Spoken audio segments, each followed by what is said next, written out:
कक्षा 6 के प्यारे बच्चों, नमस्कार। कैसे हैं आप? उम्मीद करते हैं अच्छे होंगे और खूब मन लगाकर पढ़ रहे होंगे। आपसे एक और उम्मीद करते हैं, जो हमने आपको प्रथम भाग में बताया था उसे आपने आज दोहरा तो लिया होगा और दोहरा कर ही इस कक्षा में बैठे होंगे। तो हम लोग आज फिर वही सामाजिक विषय में इतिहास भाग से हमारा इतिहास और नागरिक जीवन के पाठ 9 गुप्त काल के बारे में जानेंगे। इसके प्रथम भाग के बारे में हमने पहले भी जाना था, पहले की कक्षा में, और आपने से उम्मीद की थी कि आप उसे दोहराएंगे भी और आप दोहरा भी आए होंगे। तो इसके दूसरे भाग के बारे में यानी गुप्त शासनकाल की महान उपलब्धियों के बारे में आज हम लोग जानेंगे और चर्चा करेंगे। पहले भाग में जो हम लोगों ने क्या क्या जाना था, एक बार इसको दोहरा लेते हैं। पहले भाग में हम लोगों ने महरौली के लौह स्तंभ के बारे में जाना था, जो दिल्ली में स्थित हैं, और इसके अलावा हम लोगों ने गुप्त काल के बारे में जाना था। गुप्त काल भारत का स्वर्ण युग है, इसके बारे में भी जानकारी प्राप्त की थी, प्रथम भाग में प्राप्त की थी। गुप्त काल के प्रमुख राजाओं के बारे में और उनके शासनकाल के बारे में हम लोगों ने प्रथम भाग में जान लिया था। और गुप्त काल के साम्राज्य जो सम्राट थे, उन्होंने अपने राज्य का किस प्रकार साम्राज्य विस्तार किया, इसके बारे में भी हम लोगों ने पिछले भाग में खूब सारी जानकारी प्राप्त की थी और पढ़कर सुनकर आपको अच्छा भी लगा था। आज हम लोग क्या क्या जानेंगे, इसको जान लेते हैं।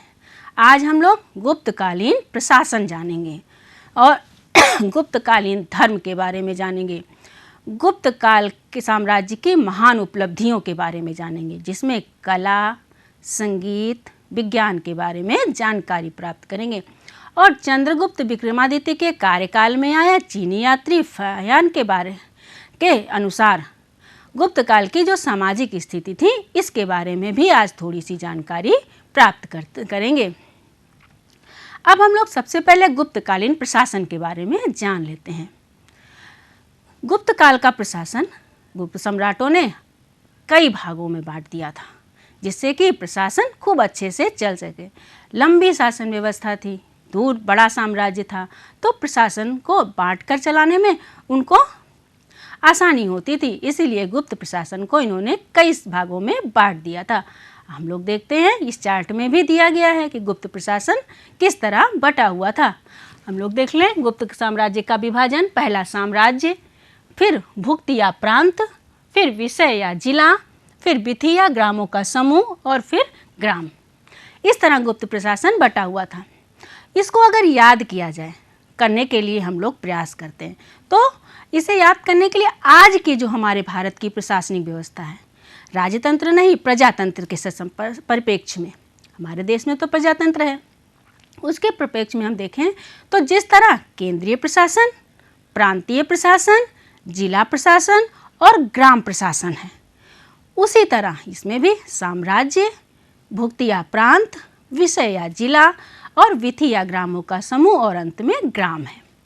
काफ़ी कुछ मिलती जुलती है ना, याद करिएगा। लेकिन इस बात को हमेशा ध्यान रखिएगा कि गुप्त काल में राजतंत्र था और आज हमारे देश में प्रजातंत्र है। दोनों का कोई मुकाबला नहीं है, लेकिन जो बांटा गया है, साम्राज्य को चलाने के लिए जो बांटा गया है, वो स्तर बाय स्तर कुछ बहुत कुछ मिलता जुलता है।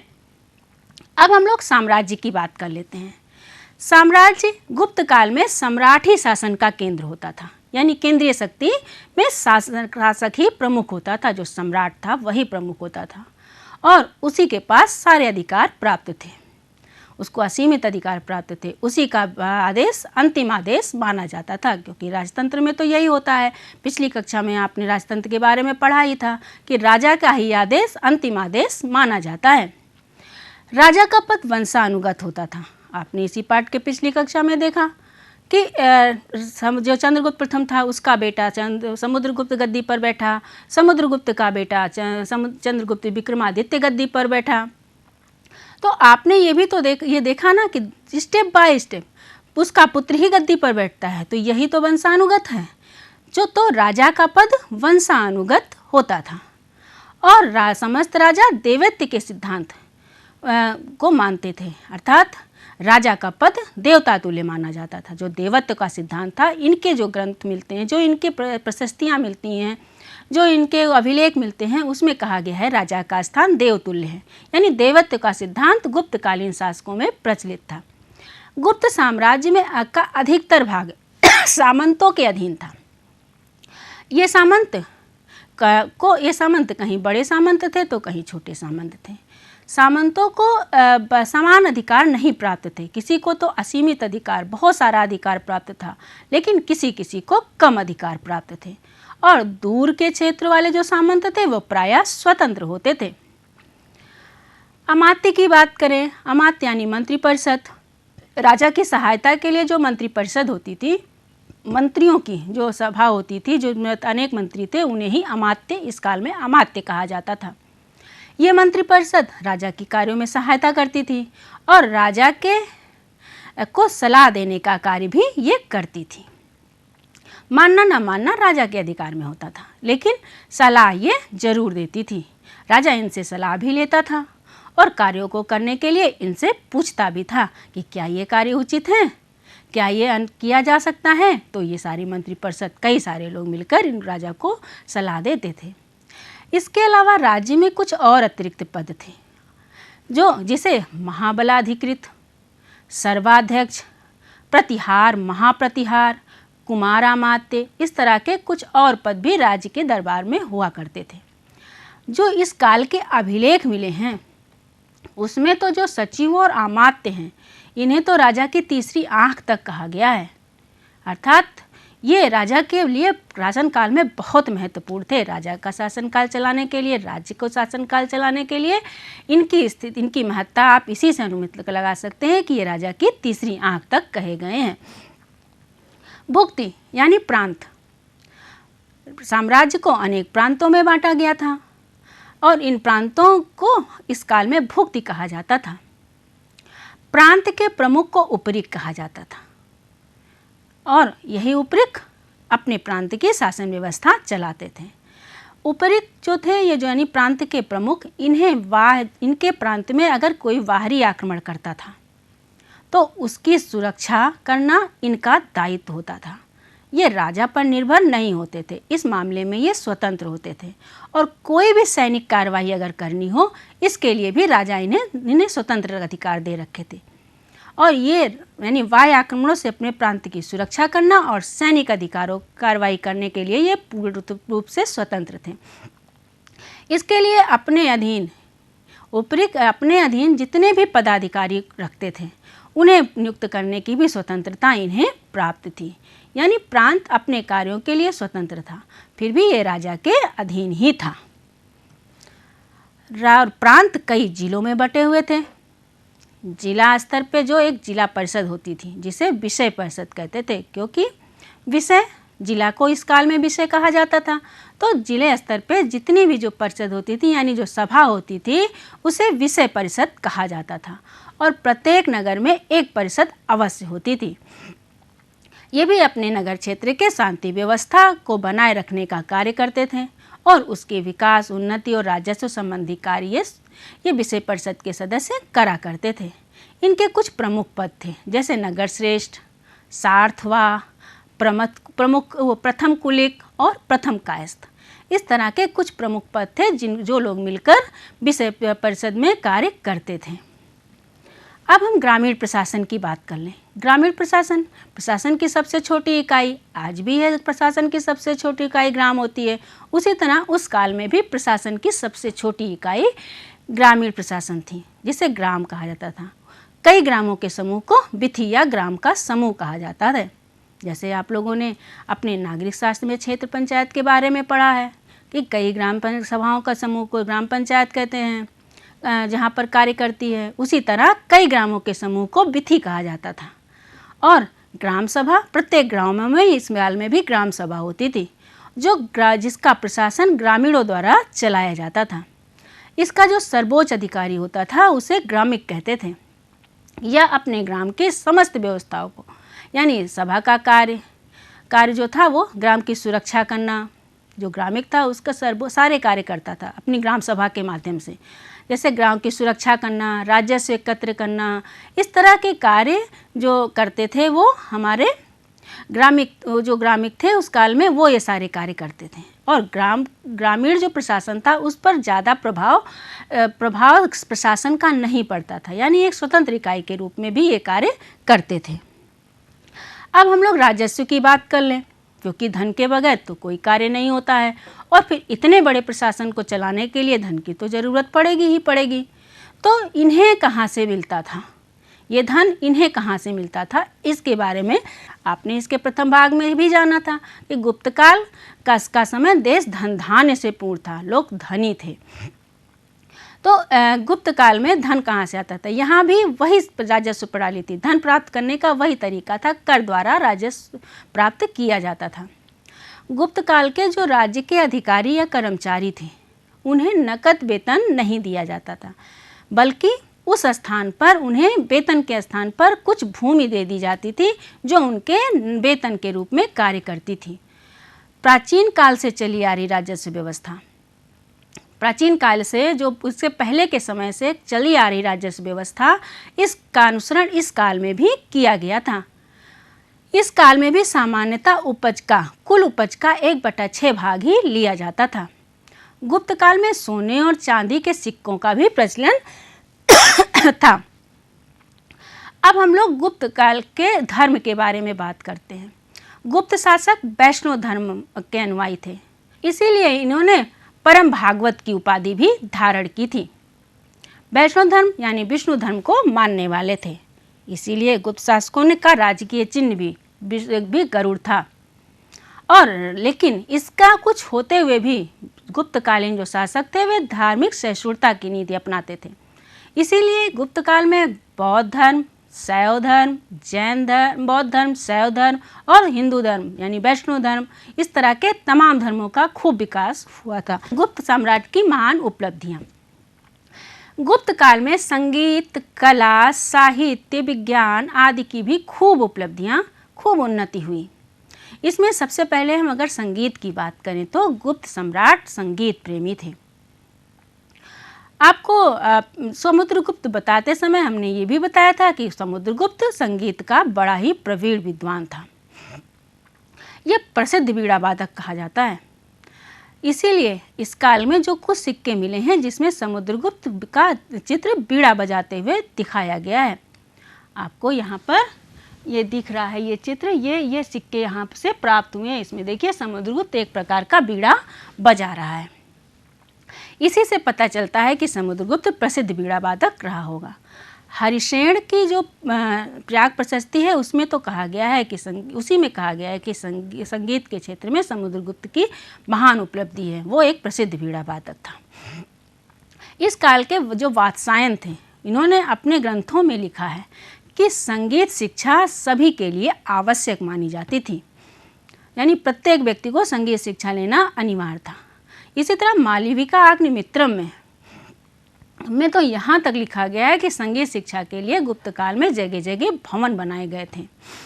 तो इस काल में संगीत के क्षेत्र में तो इस तरह आप देख सकते हैं कि सभी राजाओं ने भी इसका खूब उन्नति करने का प्रयास किया था। अब हम कला की बात कर लें। स्थापत्य कला, मूर्ति कला और चित्रकला, तीनों कलाओं इस युग में महान देन हैं, इस युग में महान देन को प्राप्त हैं। अगर हम स्थापत्य कला की बात करें तो भूमरा नामक स्थान पर शिव मंदिर का चबूतरा और शिवलिंग ही शेष बचा है।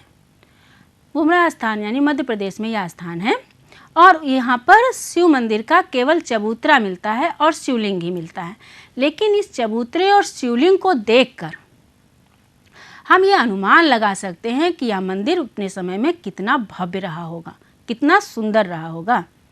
इसी तरह गुप्त काल के मंदिरों में सर्वोच्च उदाहरण देवगढ़ का दशावतार मंदिर है। देवगढ़ का दशावतार मंदिर का चित्र ये आपको दिख रहा है। ये देवगढ़ यानी झांसी में है, हमारे उत्तर प्रदेश में है। दशावतार का अर्थ होता है विष्णु जी के 10 अवतार का ये मंदिर आज भी हमको झांसी में दिखाई पड़ जाएगा। आप जाकर वहाँ पर देख भी सकते हैं। इस मंदिर में गुप्तकालीन मंदिरों के स्थापत्य कला का सारे उदाहरण मौजूद हैं और ये एक सर्वोच्च उदाहरण के रूप में गुप्त काल का ये मंदिर बना हुआ है। वैष्णव और शैव मंदिरों का इस काल में खूब निर्माण हुआ। ये मंदिर इसमें इनके जो गुप्त काल के राजाओं ने जो मंदिरों का निर्माण कराया वो मंदिर छोटे होते थे और पत्थरों से निर्मित होते थे, और इस मंदिरों की सबसे खास विशेषता यह थी कि ये चबूतरे पर बने होते थे। इन विशेषताओं के साथ ही इस काल में बहुत सारे ऐसे मंदिर मिले हैं जो इस समय टूटी अवस्था में भी प्राप्त हुए हैं। कुछ मंदिर जैसे देवगढ़ का दशावतार मंदिर इसी रूप में प्राप्त हुआ, जैसे आपको ये चित्र दिखाई पड़ रहा है।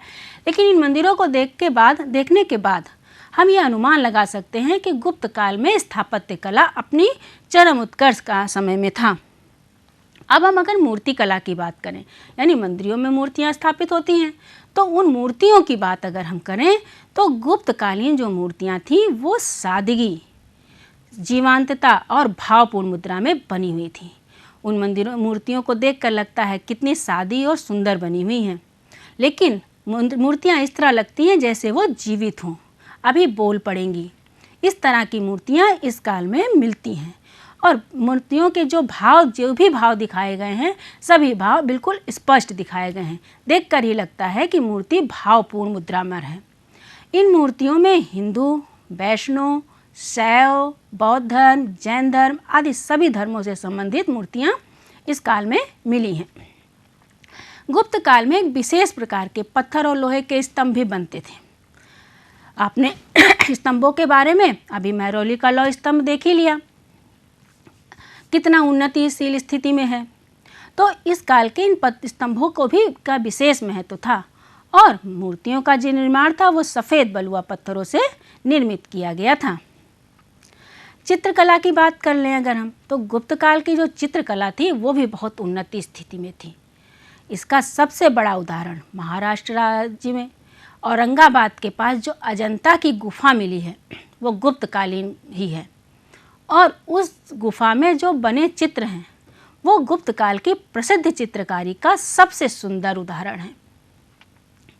ये चित्र गुफा की दीवारों पर बने हैं, इसीलिए इसे भित्ति चित्र भी कहते हैं, और इन चित्रों में महात्मा बुद्ध के जीवन से संबंधित घटनाओं का पूरी गुफा की दीवारों पर उकेर दिया गया है। इन चित्रों का जो अलंकरण है वो पशु, पक्षी और पत्तियां और पौधों से किया गया है, जो देखने में बहुत सुंदर लगते हैं। आपको ये जानकर आश्चर्य होगा कि इतनी बड़ी गुफा में कोई भी आकृति की पुनरावृत्ति नहीं हुई है, यानी एक आकृति आपको 2 बार नहीं दिखाई पड़ेगी। इतनी बड़ी गुफा के जो भित्ति चित्र बने हुए हैं, आप पूरी गुफा को आप देख सकते हैं। इस गुफाओं में जो एक चित्र बन गया है उसकी पुनरावृत्ति दूसरी जगह पर आपको नहीं दिखाई पड़ेगी। और इन गुफाओं में के जो ये चित्र हैं, जो ये चित्रों का जो रंग है वो आज भी वैसे ही हैं जैसे कि गुप्त काल के प्रारंभ में थे।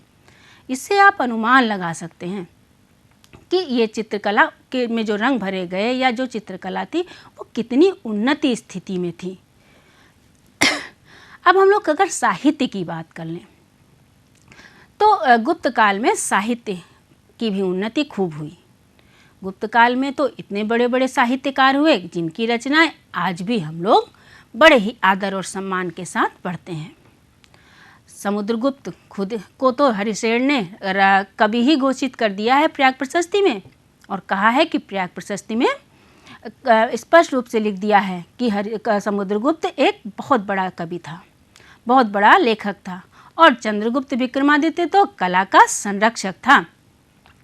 चंद्रगुप्त विक्रमादित्य के दरबार में 9 रत्न थे। 9 रत्नों में कालिदास, शूद्रक, विशाखदत्त, विष्णु शर्मा आदि प्रमुख साहित्यकार थे। इन साहित्यकार की रचनाएं आज भी बहुत ही प्रासंगिक हैं। कालिदास की प्रमुख रचनाओं में अभिज्ञान शाकुंतलम, रघुवंशम, कुमार संभवम, मेघदूतम, जो ये ग्रंथ हैं ये संस्कृत के एक कालजयी ग्रंथ हैं जिसे आज भी बड़े ही योग्य से पढ़ा जाता है। उसके अलावा शूद्रक की जो प्रमुख रचना है मृच्छकटिकम, ये भी बहुत अच्छी एक उत्कृष्ट साहित्य माना जाता है।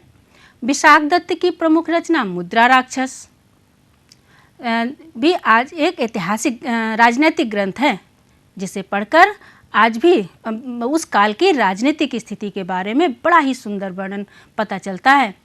विष्णु शर्मा की जो प्रमुख रचना है पंचतंत्र, उसमें जो कहानियाँ दी गई हैं वो आज भी बच्चों के लिए बड़ी प्रासंगिक हैं। उन कहानियों के माध्यम से, जिस तरह विष्णु शर्मा ने कहानियों के माध्यम से बच्चे को शिक्षित किया था, उसी तरह उन कहानियों के माध्यम से आज भी बच्चों को शिक्षित किया जाने का प्रयास किया जा सकता है। जिस तरह छोटी छोटी कहानियों के माध्यम से एक अच्छी सी रचना करके बच्चों को सीख दी गई कि क्या अच्छा है और क्या बुरा, वो एक विष्णु शर्मा की कालजयी घटना की नामक ग्रंथ, ये जो पंचतंत्र घटना नामक ग्रंथ है, ये माना जाता है उत्कृष्ट साहित्य में इन लोगों का स्थान प्राप्त है। अब हम विज्ञान की बात कर लें। गुप्त काल में प्रसिद्ध वैज्ञानिक आर्यभट्ट और वराहमिहिर थे। आर्यभट्ट की बात करें तो आर्यभट्ट ने अपने पुस्तक आर्यभट्टियम में बताया सबसे पहले कि पृथ्वी गोल है और सूर्य का चक्कर लगाती है। ये इन्हीं के सम्मान में, यानी आर्यभट्ट को सम्मान देने के लिए जो भारत में प्रथम मानव निर्मित उपग्रह बना, यानी कृत्रिम उपग्रह बना, उसका नाम आर्यभट्ट रखा गया। तो याद कर लीजिए, मानव निर्मित प्रथम उपग्रह का क्या नाम था? आर्यभट्ट।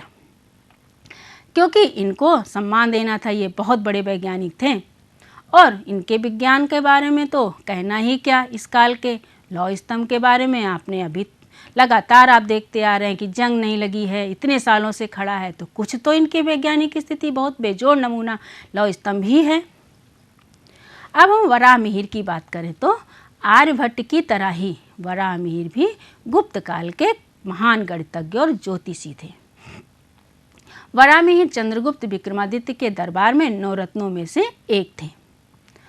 वराहमिहिर एक प्रथम व्यक्ति थे जिन्होंने यह बताया था कि कोई एक ऐसी शक्ति है जो वस्तुओं को, चीज़ों को पृथ्वी से चिपका के रखती है।